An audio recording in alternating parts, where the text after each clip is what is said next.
Pausing to reflect over the past few hellish weeks, Julius Reich ponders how wildly power has swung back and forth within the confines of the medical encampment. In the initial days, as the first cases of the disease had become apparent amongst their patients, all key decisions had been made by Major Kleist and his SS subordinates. But that had been when there'd still been any prospect of evacuating ambulatory specimens away from the battlefield, back to Germany for analysis. With the lightning speed of the Russian encirclement, such ideas have quickly ceased to exist, along with the lofty authority that Kleist had been wielding. The last radio messages from Berlin being very specific, ordering that Reich and the other medical staff should document as much as possible regarding this sinister virus, and at the last possible minute, they and any viable samples of the undead are to be recovered from within the enemy encirclement at any cost by their SS handlers. Since then, Reich has used this pretext to justify countless frantic attempts to cure the German soldiers who've been infected by the disease, repeatedly failing to reverse the slow decay of those held in his care, as they each succumb to its effects, slowly returning from the dead as something new and unfeeling. All the time, deceiving the black uniformed handlers that shadow his work, that he is instead observing the disease in great depth for the purposes of replicating it elsewhere. And with each passing hour, as he and his fellow doctors have tried to resist the SS insistence for a breakout, it's fallen to a third party to cast the deciding vote. What remains of the Wehrmacht detachment, assigned to guard the camp and those inside it, being the group who will end up facilitating any eventual departure. Each day, called to a tense case conference between the surgical staff and the SS to pass judgment on the aggressive arguments of both sides.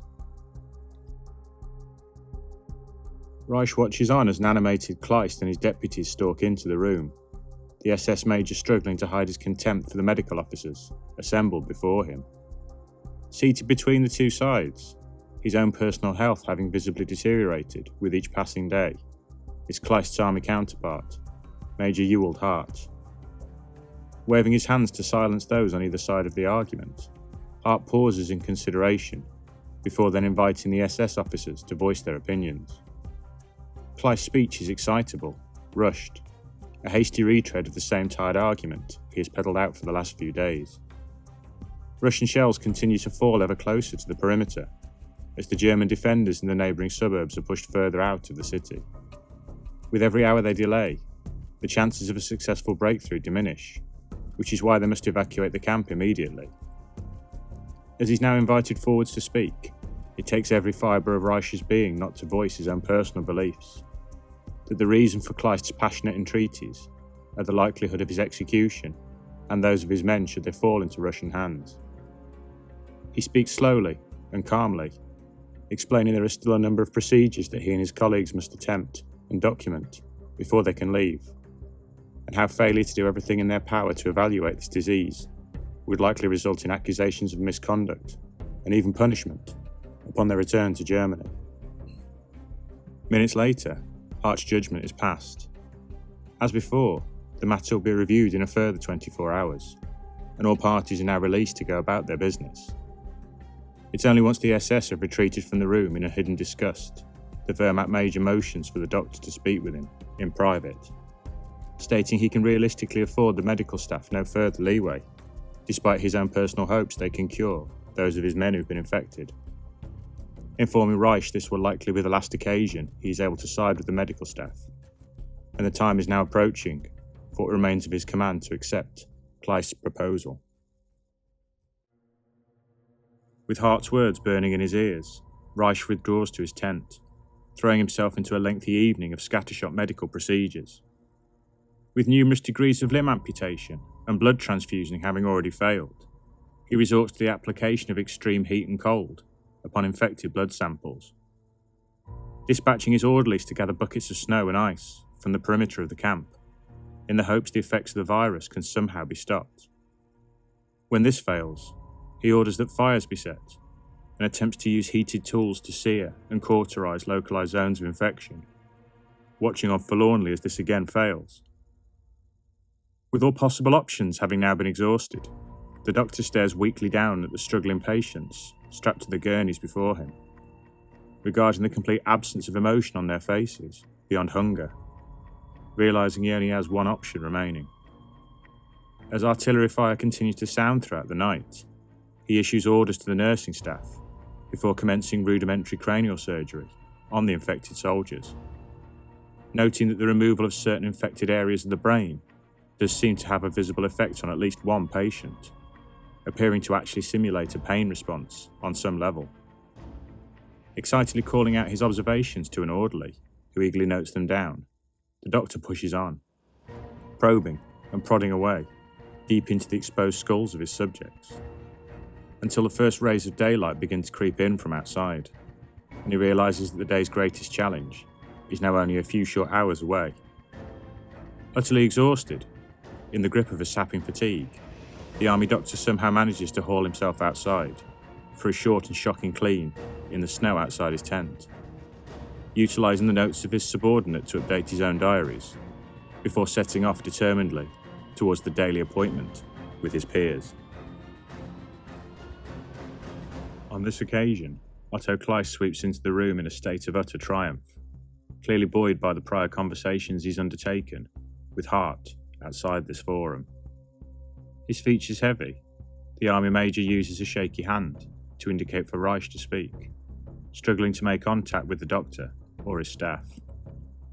Neither he nor his SS counterparts seem able to fully process the doctor's sudden and complete refusal to participate in any planned breakout, Reich confidently asserting he has succeeded in finding a way to return some sense of humanity to the soulless creatures his patients have become, insisting he will not leave this place until he's persisted with these experiments and managed to restore one of the infected soldiers in his care back to some degree of life. Kleist erupts with rage before he can be invited to reply, one hand instinctively dropping down to rest on the butt of the pistol he wears proudly on his belt. The SS man rants and then rages, demanding proof of the doctor's findings, before angrily dismissing the journal when it is offered to him. The Russians will be here in hours, bringing a death sentence with them. It would be better to face the executioners of their own army than those of Joseph Stalin.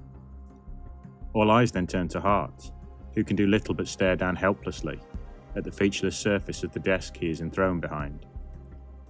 When he eventually speaks, in little more than a whisper, it is again in support of Reich.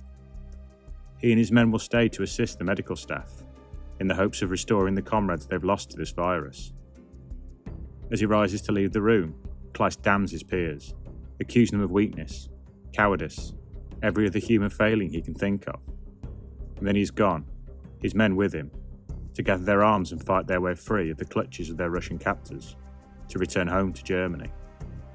For a few moments there's only silence, before Hart rises and announces he must inform his men of the decision to compensate for the loss of their SS fellows, before turning to look at Reich, tears in his eyes, imploring him to fulfill his promise and to somehow bring back to him the men he's lost to this madness.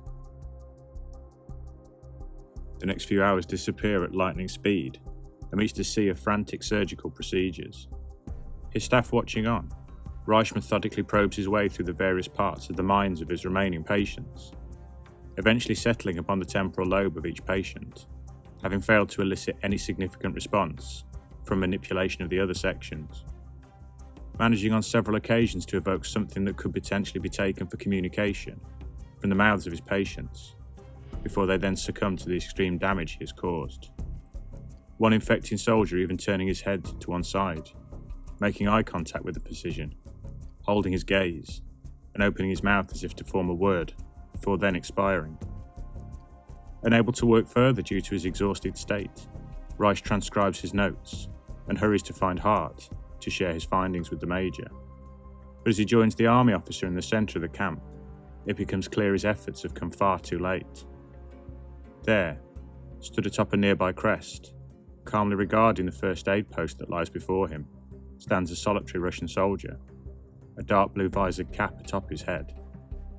A horrified silence falls across the German soldiers who guard the camp, their gaze is fixed on the lone figure who is surveying them. Moments later there's a roar of engines, and a towering mechanised shape heaves into view alongside the observer. An all too familiar shape to those below who faced it previously in battle. A KV heavy battle tank, known amongst its enemies as the Russian Colossus. There's further noise, and then two more of these huge shapes stand in judgment over the helpless observers, as countless more soldiers in blue caps make their way down into the camp. A lone officer strides imperiously at their front, his signal for the gates to be opened by the defenders complied with unquestioningly. Speaking in perfect German, the NKVD major introduces himself to his fellow officers as Sorokin, before motioning forwards with his men to bring something to him. The battered and bloodied figure that is thrown on the ground before the Germans, barely recognisable as their comrade, Otto Kleist. It soon becomes apparent that Major Sorokin is a man who doesn't speak unless he feels it necessary, and wastes no time on irrelevance. Ordering that Reich hand over the journal for inspection, he calmly examines its contents as his men stand silently behind him, before asking for clarification that each and every writing within the document was made by the doctor's hand, and no other. When this is confirmed, Reich is taken hold of roughly by his captors and dragged out of the camp towards the waiting tanks. Seconds later, Hart and Kleist lie dead, having been shot on Sorokin's orders, before the three tanks then surge forwards, down the slope, directly into the camp. Their machine guns and cannon slaying all those present, their heavy tracks grinding everything before them into the ground, be they alive human beings, or something other. As the doctor watches on with tears in his eyes, Sorokin steps in, to inform him that his only hope for survival now will be to explain his findings to Russian doctors. His ultimate survival dependent on how long he can remain relevant and useful to their project as it continues. The only means of atoning for the crimes that he and his fellow countrymen have inflicted upon Mother Russia.